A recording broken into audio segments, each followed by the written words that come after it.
안녕하십니까? 하나원 문학관 TV를 진행하는 손흥섭 시인입니다. 시청자와 문인 여러분, 오늘도 함께해 주셔서 감사합니다. 여러분, 오늘이 우리 민족의 고유 명절인 설날 아침입니다.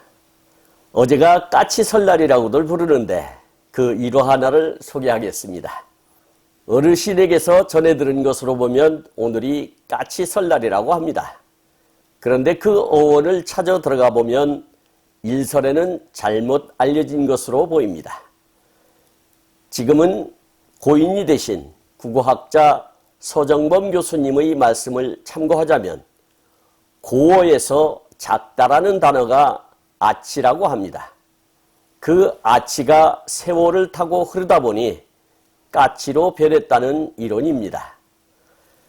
본 설날을 크다는 뜻으로 한설이라 하였고 설 전날을 작다라는 뜻으로 아치설이라고 불렸다 합니다.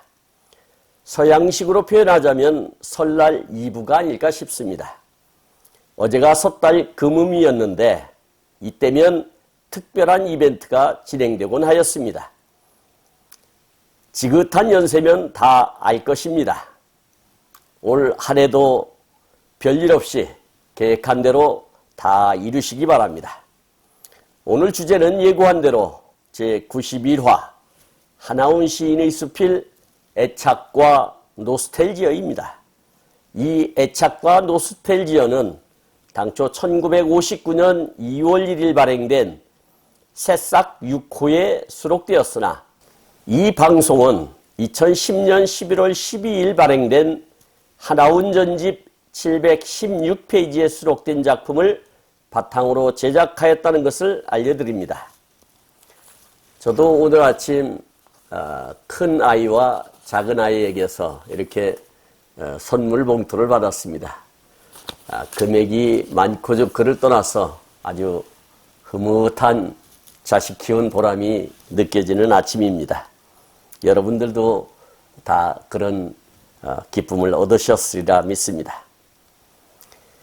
애착과 노스텔지어, 하나온. 먼저 제목에 대한 설명이 필요할 것 같습니다. 애착과 노스텔지어에서 애착은 어떤 대상에 몹시 끌리거나 정이 들어서 그 대상을 지극히 아끼고 사랑함을 뜻하는 것이고, 노스텔지어는 한문으로는 향수라고 하는데 타향에서 고향을 그리워하는 것 또는 지나간 시대를 그리워하는 것을 말하는 것입니다. 그러니까 다시 말해서 고향이나 어릴 적 어떤 추억에 대하여 그리워하는 것이라 생각하시면 좋을 텐데, 여기서는 하나온 시인이 이리 농림학교를 졸업한 지 20년이 지난 후에 후학을 위하여 선배로서 한마디 교훈적인 이야기를 해달라는 청탁을 받고 쓴 글이라는 것을 감안하여 재학 시절에 대한 추억, 되감기와 후학의 마음 자세를 요구하는 것으로 보시면 좋을 듯 싶습니다. 이리 농림학교라 쓰여진 봉투를 받고 물결처럼 출렁거리는 감격에 부풀어 벌써 모교를 떠나 20년이란 사라진 세월이 있었나 하는 허망과 더불어 청운의 꿈에 찬 홍안의 그때가 생생히 인생의 하늘밖에 쫓겨난 지금의 내 앞에 도란도란 눈물같이 뜨겁게 아롱거린다, 이렇게 기록하고 있습니다. 여기서 우리가 이리 농림학교에 대해서 잠시 살펴보도록 하겠습니다. 이리 농림학교의 설치는 우연히 혹은 관의 시혜로 이루어진 것이 아니다. 1921년 총독부가 관립 농림학교를 이리에 설치하기로 고시하기까지 이 지역 유지들의 치밀한 물밑 작업이 있었다.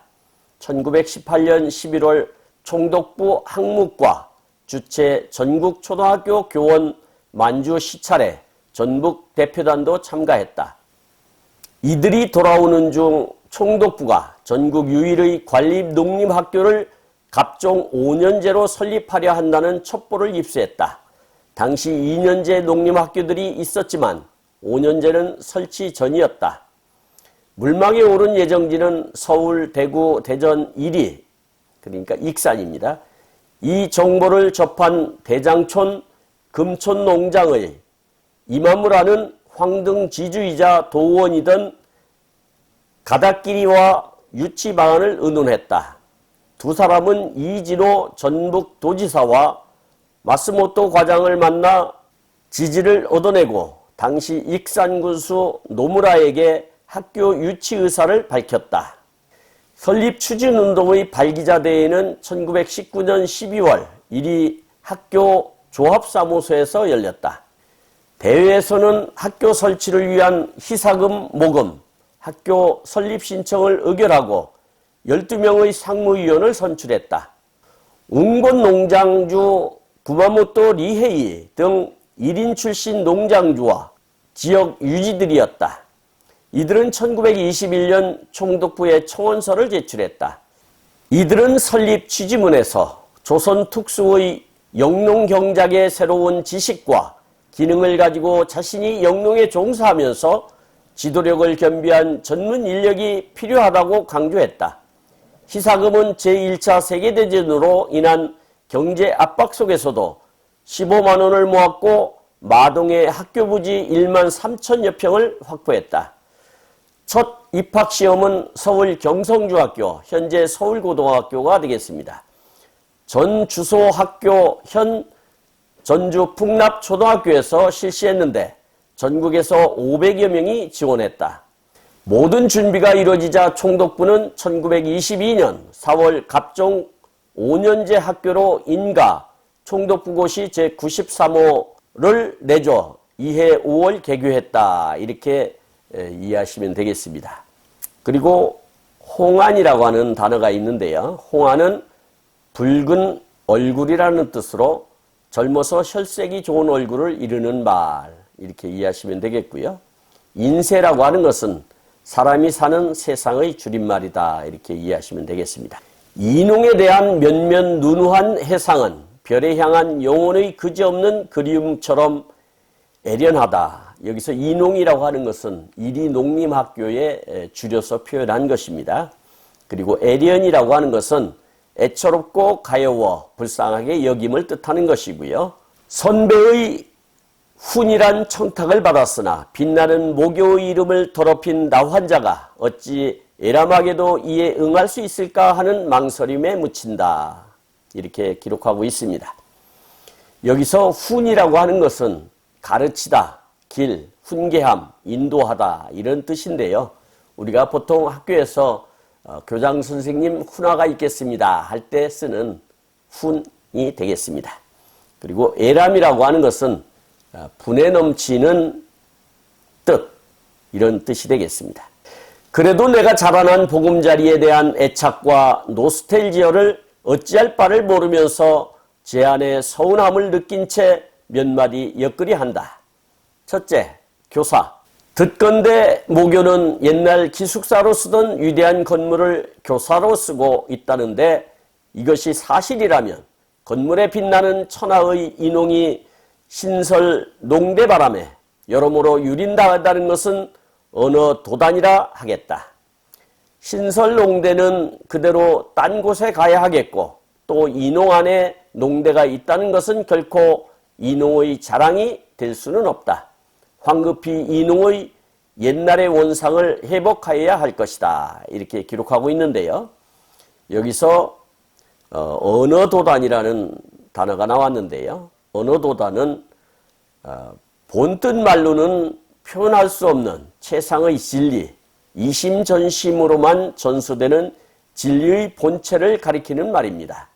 언어로는 도저히 잘라 말할 수 없는 도의 경지, 언어 바깥의 경지에 있는 도를 말한다. 비슷한 말로는 불림 문자가 있다. 쉽게 말해서 어이가 없어서 말문이 막힌다. 이렇게 이해하시면 좋을 것 같습니다. 이 전통, 일제시대는 내선 공학이란 이름 아래 한일 학생은 억눌림 속에 기가 죽어 지냈다. 그러나 우리는 심혜어처럼 자신이 빚을 내고 스스로의 빚을 의지하면서 가진 핸디캡의 울분 속에 공부도 기술 연마도 잘했다. 뿐만 아니라 운동도 천하의 이름을 날렸다. 그리고 일체의 착취에 허리띠를 양식 삼아 졸라매고 입으로 낸 기는 쓰러져가는 농촌을 구해보겠다는 발분에 섰을 쳤던 것이 이농의 전통이라 하겠다. 이렇게 기록하고 있는데요. 여기서 일제시대라고 하는 것이 무엇을 뜻하는지 살펴보도록 하겠습니다. 일제시대는 흔히 일제강점기라고 하니 정확하게 표현하자면 일제강점기라 표현해야 올바른 표현이다. 일제강점기는 일본 제국주의에 의하여 식민통치를 당한 35년간, 그러니까 1910년부터 1945년의 시대를 말한다. 이렇게 이해하시면 되겠습니다. 그리고 내선공학이라는 단어가 나왔는데요. 곧 내지, 그러니까 일본을 내라고 하고 선은 조선을 뜻하는 것인데요. 그러니까 일본과 조선이 같이 공부를 한다. 그렇게 풀이를 하면 되겠습니다. 욱구공립중학교, 현 경동고등학교와 무학공립여학교, 현 무학여자고등학교는 일제시기 정책적으로 조선인과 일본인 합반으로 운영된 학교이다. 내선일체 정책 구현을 위한 조선인, 일본인 공학이라는 전시적 성격의 학교로 경성에 남녀 1개교씩 설립되었다. 위 두 학교는 1940년 3월 조선총독부 고시로 설립 인가를 받아 1940년 4월 개교하였다. 개교 당시부터 정책적으로 학생의 민족적 구성이 염두에 두어졌다.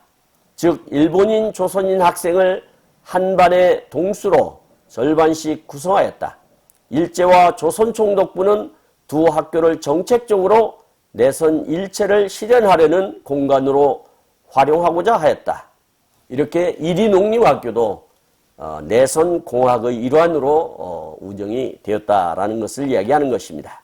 그리고 심해어라고 하는 단어가 나왔는데요. 심해어는 일반적으로 대륙봉보다 깊은 수심 200m 이상의 바다에 사는 어류로서 대체로 수심 100m 내외에서 주로 서식하고 있는데 수심에 따라 서식 분포 상태가 다르지만 현저하게 눈이 큰 것, 눈이 퇴화된 것, 입이나 위가 큰 것, 발광기가 있는 것 등의 어류처럼 일본인 속의 한인의 모습을 잘 표현했다고 생각합니다. 그리고 핸디캡이라고 하는 것은 자신에게 특별히 남보다 불리하게 작용하는 조건, 이런 것을 이야기하는 것입니다. 그리고 발분이라고 하는데요. 발분이라고 하는 것은 가라앉았던 마음과 힘을 돋우어 일으키는 것, 이것을 발분이라고 합니다. 후배 여러 학생은 옛날의 이농을 빛나게 살리고 또 훌륭한 전통 창조에 힘써야 할 것이 아닐까 한다. 지금의 문교 정책은 혼돈과 모순의 악순환에 농업교육의 중대성을 망각하고 있다. 그러나 이것을 시정하는 것은 세월이라 하겠으며 농업을 지켜야 할 사람은 누구인가를 알아야 할 것이다. 이렇게 기록하고 있습니다. 3. 누가 애국자인가? 누가 애국자인가 하는 문제는 원숭이가 광대줄 타고 말초 신경에다 불 켜놓고는 이 즈음 세상에는 분간하기 어렵다고 하겠다. 허나 나에게 애국자를 말해보라 하면은 나는 서슴지 않고 덴마크를 구한 자가 덴마크 무엇을 부흥시켰느냐 하는 것을 말하고 그 중에도 달가스라 나는 지적한다. 여기서 달가스라고 하는 위인에 대하여 알아보고 가도록 하겠습니다. 엔리코 달가스는 1828년 6월 16일 태어나서 1894년 4월 16일에 돌아가셨는데요. 덴마크의 부흥운동가다. 1864년에 덴마크가 프로이센과의 전쟁에 지고 국민들이 시리에 빠져 있을 때 밖에서 잃은 것을 안에서 찾자고 국민들에게 용기를 불어넣으면서 황무지 개간에 앞장섰다. 그 열성에 감동한 국민들이 그와 함께 모래땅에 나무 심기를 거듭한 끝에 거친 국토는 푸른 빛으로 바뀌었고 이로써 덴마크 부흥의 기틀이 다져졌다. 이렇게 기록이 되어 있습니다. 다이가스는 아시다시피 먼저 나무를 심는 데에 착안하였고 그 일생을 바친 사람이다. 하나의 채소 씨앗이고 돼지 새끼조차 옳은 것이 보급되지 못하고 태화로 국민 복리는 취연을 요하지 않는다. 농업국인 한국에서 무엇보다도 육종 개량이 급한 중에도 급한 일의 하나일 것이다. 여기서 취연이라고 하는 것은 술에 취해서 말을 함부로 하는 이런 것을 취연이라고 하죠. 또 나아가서 틀을 받고 신농시에서부터의 농업 양식과 사고방식의 혁명이 있어야 할 것이다. 이렇게 이야기하고 있는데요. 여기서 아주 생소한 신농시라고 하는 단어가 나왔습니다. 신농시는 중국의 전설에 나오는 삼황의 하나, 사람들에게 농사 짓는 법을 가르쳤으며 8궤를 겹쳐 64개를 점을 보는 방법을 만들고 오현금을 만드는 등 농업, 의학, 음악, 점술, 경제의 시조로 알려져 있다. 이렇게 이해를 하시면 되겠습니다. 끝으로 후배 이농생들에게 말하고자 하는 것은 여러분이 농업을 택한 여러분의 결심이 무엇보다도 훌륭하다는 프라이드를 다시금 인식하시고 불안과 공포에 떠는 기계 문명이 빚어낸 막벽의 숨막힘과 절망의 몸부림이 무엇인가를 살펴보시오. 이렇게 이야기하고 있습니다. 여기서 프라이드라고 하는 것은 자신의 가치나 능력을 자신하여 가지는 당당한 마음, 이런 것을 프라이드라고 하죠. 그리고 막벽이라고 하는 새로운 단어가 나왔는데요. 영어로는 커튼월이라고 할 수 있겠고 막벽은 중세 성관의 안뜰을 둘러싼 방벽이다. 중세 이후 요새화에서는 성관이나 요새의 두 보루 사이에 있는 방벽을 가리키기도 한다. 이렇게 이해하시면 되겠습니다. 후배 이농생이여 굳게 맹세하시오. 인간을 따스히 쉬게 하는 어머니의 땅 목숨을 주는 흙으로 돌아가시오. 별은 대지 위에 서만이 아름다운 것인 것을 이렇게 마감 짓고 있습니다. 그러니까 한하운 시인이 옛날에 다녔던 모교에 가서 후배들에게 들려주는 이야기를 글로써 기고를 한 것인데 이 내용들은 한하운 시인이 쓴 수필 흑전쟁 1, 2, 3을 보면은 아주 소상하게 기록을 하고 있습니다. 흑전쟁 1은 토지에 관한, 그러니까 우리가 농사를 지을 수 있는 토지 개발에 대한 계획을 피력한 것이고요. 흑전쟁 2는 물에 대한, 물 관리를 잘 해야 한다 하는 관점에서 기록한 글이고, 흑전쟁 3은 인력 관리에 대한, 그러니까 사람을 잘 교육시켜서 우리 국가 부에 도움이 되게끔 하는 그러한 것을 강조한 수필이라 하겠습니다. 지금까지 함께 하신 시청자와 문인 여러분 감사합니다. 제가 한하운 문학관 TV를 방송하는 이유는 고난과 역경을 딛고 문학의 꽃을 피우신 한하운 시인을 널리 알리기 위해서입니다.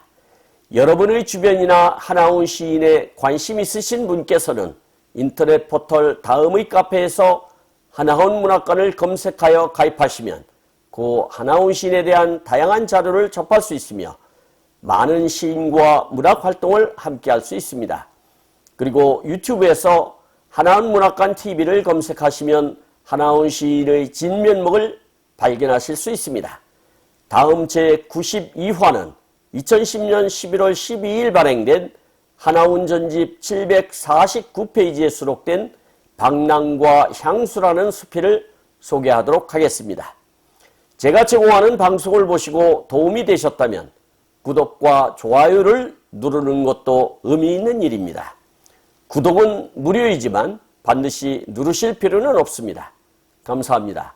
진행의 손흥섭이었습니다.